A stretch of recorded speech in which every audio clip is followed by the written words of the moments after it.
जय श्री कृष्ण दोस्तों। आज मैं आपसे कोई साधारण बात नहीं करने वाला। आज मैं आपसे आपके ही जीवन की बात करने वाला हूं। जरा एक पल रुकिए, अपनी आंखें बंद कीजिए और अपने मन से पूछिए, क्या मेरा जीवन वैसा है जैसा मैं चाहता था? शायद नहीं। और अगर नहीं है तो आप अकेले नहीं हैं। क्योंकि दोस्तों, यह जीवन कभी भी पूरी तरह आसान नहीं होता। हर इंसान किसी न किसी संघर्ष से गुजर रहा है।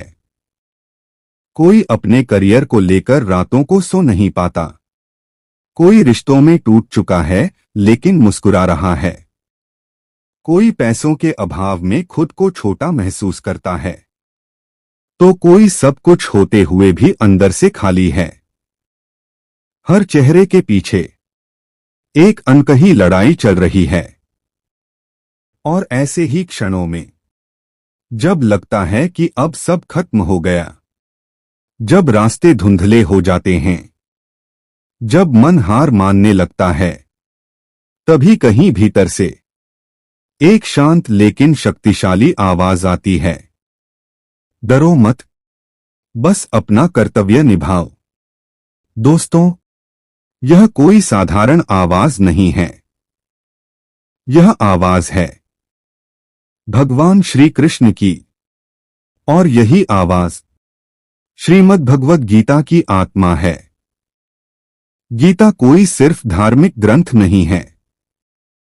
गीता कोई पूजा की किताब भर नहीं है। गीता है जीवन को समझने की कला। यह हमें सिखाती है कैसे टूटकर भी खड़ा हुआ जाए, कैसे हारकर भी जीता जाए, कैसे रिश्तों में प्रेम बना रहे और कैसे कठिन समय में भी मन शांत रखा जाए। गीता हमें यह नहीं कहती कि दुख मत आए। गीता यह सिखाती है कि दुख आए तो कैसे संभलना है। आज हम गीता की 7 ऐसी शिक्षाओं पर बात करेंगे जो अगर जीवन में उतर जाएं, तो इंसान अंदर से बदल जाता है। कुछ शिक्षाएं आपके भीतर सोई हुई हिम्मत को जगा देंगी, कुछ आपके दिल को छू जाएंगी और कुछ आपके रिश्तों को बचा लेंगी।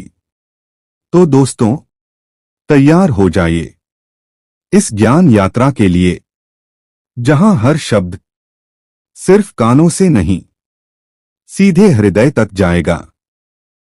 गीता की पहली शिक्षा, क्रोध पर नियंत्रण। दोस्तों, गीता की पहली और सबसे गहरी शिक्षा है क्रोध को नियंत्रित करना। भगवान श्री कृष्ण कहते हैं, क्रोध से भ्रम उत्पन्न होता है, भ्रम से स्मृति नष्ट होती है, स्मृति के नाश से बुद्धि भटक जाती है, और जब बुद्धि भटक जाए तो मनुष्य का पतन निश्चित है। जरा सोचिए, क्रोध सिर्फ एक भावना नहीं है, यह एक ऐसी आग है जो सबसे पहले हमारी बुद्धि को जलाती है।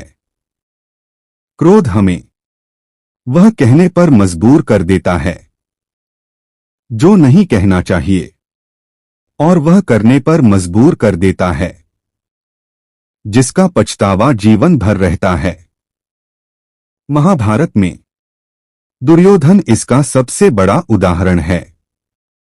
दुर्योधन का विनाश किसी और ने नहीं किया, उसे नष्ट किया उसके क्रोध और अहंकार ने। गुस्से में आकर उसने द्रौपदी का अपमान किया। गुस्से में आकर उसने पांडवों को मारने की साजिश रची, और गुस्से में ही उसने पूरे वंश को युद्ध में झोंक दिया। परिणाम, पूरा कुल नष्ट हो गया। दोस्तों, क्रोध एक ऐसा जहर है जो शरीर को नहीं, रिश्तों को मारता है। गुस्से में बोले गए शब्द कभी वापस नहीं आते, लेकिन उनके घाव सालों तक रहते हैं। एक समय की बात है, एक स्त्री थी, अत्यंत क्रोधी। छोटी सी बात और आग की तरह भड़क उठती। घर वाले दुखी, गांव वाले परेशान। गुस्सा शांत होने पर उसे पछतावा होता, लेकिन अगली बार फिर वही दोहरा। एक दिन वह एक संत के पास गई और बोली, गुरुदेव, मैं बहुत कोशिश करती हूं, पर अपने क्रोध पर काबू नहीं पा पाती। मुझे कोई उपाय बताइए। संत मुस्कुराए। उन्होंने एक छोटी सी शीशी दी और कहा, जब भी गुस्सा आए, इसे मुंह से लगाए रखना। जब तक गुस्सा शांत न हो जाए, तब तक इसे हटाना मत। उस स्त्री ने वैसा ही किया। हर बार गुस्सा आता, वह शीशी मुंह पर लगा लेती। बोल नहीं पाती, चुप रहती। कुछ ही दिनों में उसका स्वभाव बदलने लगा। एक हफ्ते बाद वह खुशी खुशी संत के पास आई। गुरुदेव, आपकी दवा तो चमत्कार है। संत हंस पड़े और बोले, बेटी, उस शीशी में सिर्फ पानी था। असली दवा थी मौन। दोस्तों, क्रोध शब्दों से फैलता है और मौन से बुझता है। आज की दुनिया में सबसे बड़ी ताकत है जो गुस्से को जीत लेता है, वह जीवन को जीत लेता है। पति पत्नी के रिश्ते एक क्षण के क्रोध से टूट जाते हैं। माता पिता के गुस्से से बच्चे भीतर से दूर हो जाते हैं। ऑफिस में एक गुस्से वाला जवाब सालों का करियर खत्म कर देता है। इसलिए जब भी क्रोध आए, याद रखिए, प्रतिक्रिया देने से पहले रुकिए। गहरी सांस लीजिए। सोचिए, क्या यह शब्द रिश्ता बचाएंगे या तोड़ेंगे? गीता की दूसरी शिक्षा, कर्म करो, फल की चिंता मत करो। दोस्तों, गीता का सबसे प्रसिद्ध और सबसे गलत समझा गया संदेश, कर्मण्येवाधिकारस्ते मा फलेषु कदाचन, अर्थात तुम्हारा अधिकार केवल कर्म करने में है, फल में नहीं। हमारी सबसे बड़ी समस्या क्या है? हम काम शुरू करने से पहले ही परिणाम से डर जाते हैं। अगर असफल हो गया तो लोग क्या कहेंगे? मेरी इज्जत चली जाएगी। और यही डर हमें आगे बढ़ने से रोक देता है। कुरुक्षेत्र में अर्जुन भी इसी डर से जूझ रहा था। अपने ही गुरु, अपने ही पितामह, अपने ही भाई सब सामने खड़े थे। अर्जुन का धनुष गिर गया, आंखों में आंसू थे। उन्होंने कहा, हे माधव, मैं यह युद्ध नहीं लड़ सकता। तब श्री कृष्ण ने कहा, अर्जुन, यह युद्ध तेरा कर्तव्य है, परिणाम मेरे हाथ में है। और यही क्षण इतिहास बदल देता है। एक किसान बीज बोता है। वह रोज मिट्टी खोदकर बीज को नहीं देखता। वह बस बीज बोता है, पानी देता है, धैर्य रखता है। फल प्रकृति तय करती है। जीवन भी ऐसा ही है दोस्तों। आपका काम है पूरा प्रयास करना, ईमानदारी से, निष्ठा से। फल ईश्वर पर छोड़ दीजिए। डॉक्टर एपीजे अब्दुल कलाम इसका जीवंत उदाहरण हैं। न संसाधन, न सुविधा, लेकिन कर्म के प्रति अटूट निष्ठा। उन्होंने कभी नहीं कहा, मैं राष्ट्रपति बनूंगा। उन्होंने बस अपना काम किया और जीवन ने उन्हें इतिहास बना दिया। गीता की तीसरी शिक्षा, सुख और दुख में समान रहो। दोस्तों, मनुष्य का सबसे बड़ा दुख क्या है, पता है? दुख नहीं, बल्कि यह डर कि दुख हमेशा रहेगा।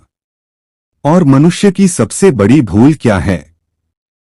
सुख को स्थायी मान लेना। भगवान श्री कृष्ण गीता में कहते हैं, समदुःख सुखं धीरं सोमृतत्वाय कल्पते। अर्थात जो मनुष्य सुख और दुख में समान रहता है वही अमरत्व के योग्य बनता है। जीवन में सुख और दुख दोनों आएंगे, यह टल नहीं सकता। लेकिन हम क्या करते हैं? सुख में अहंकार से भर जाते हैं और दुख में पूरी तरह टूट जाते हैं। पांडवों का जीवन देखिए, कभी राजमहल, कभी वनवास। द्रौपदी ने एक बार युधिष्ठिर से पूछा, हमने क्या पाप किया था जो हमें इतना दुख मिला? युधिष्ठिर ने बड़े शांत स्वर में कहा, द्रौपदी, सुख और दुख ऋतुओं की तरह हैं। जैसे सर्दी के बाद गर्मी आती है, वैसे ही दुख के बाद सुख आता है। धैर्य रखो। और समय ने देखा, वही पांडव जो जंगलों में भटक रहे थे, हस्तिनापुर के सिंहासन पर बैठे। सचिन तेंदुलकर को लोग क्रिकेट का भगवान कहते हैं, लेकिन क्या आप जानते हैं, शुरुआत में उन्हें कई बार फेलियर मिला, चोटें लगीं, टीम से बाहर किए गए, लेकिन उन्होंने न सुख में उड़ान भरी न दुख में टूटे। उन्होंने कहा, सफलता और असफलता दोनों से सीखना चाहिए। दोस्तों, अगर आप हर दुख में टूट जाएंगे तो जीवन आपको थका देगा। इसलिए गीता कहती है, स्थिर रहो, सुख को भी और दुख को भी एक अतिथि की तरह देखो। गीता की चौथी शिक्षा, नजरिया ही भाग्य बनाता है। दोस्तों, परिस्थितियां किसी के जीवन को नहीं बदलती, नजरिया बदलता है जीवन। एक ही परिस्थिति में दो इंसान दो अलग जीवन जीते हैं। एक शराबी व्यक्ति था, उसकी पत्नी का देहांत हो चुका था। दो बेटे थे, पिता शराब पीता, झगड़े करता, घर में अशांति फैलाता। समय बीता, पिता की मृत्यु हो गई। दोनों बेटे बड़े हुए।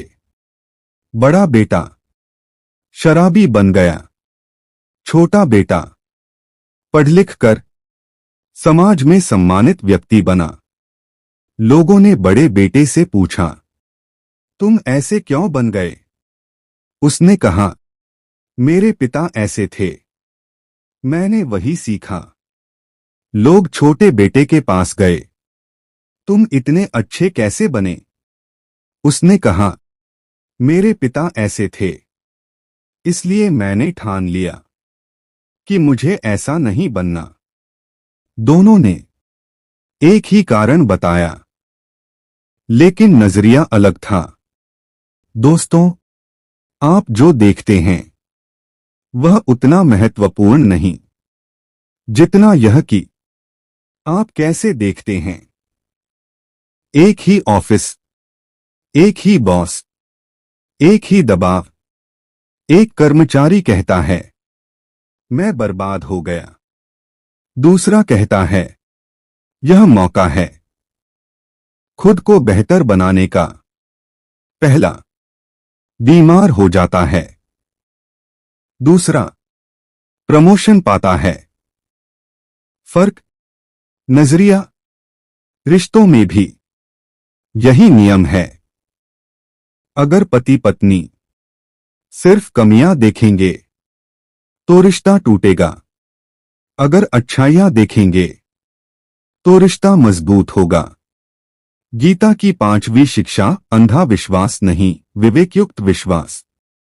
दोस्तों, विश्वास जीवन की नींव है, लेकिन अंधा विश्वास विनाश का द्वार।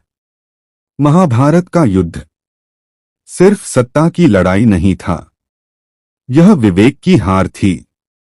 दुर्योधन ने शकुनी पर आंख बंद करके भरोसा किया। शकुनी ने कहा, जुए में पांडवों को हरा दो, राज्य तुम्हारा होगा। दुर्योधन ने सोचा नहीं, समझा नहीं।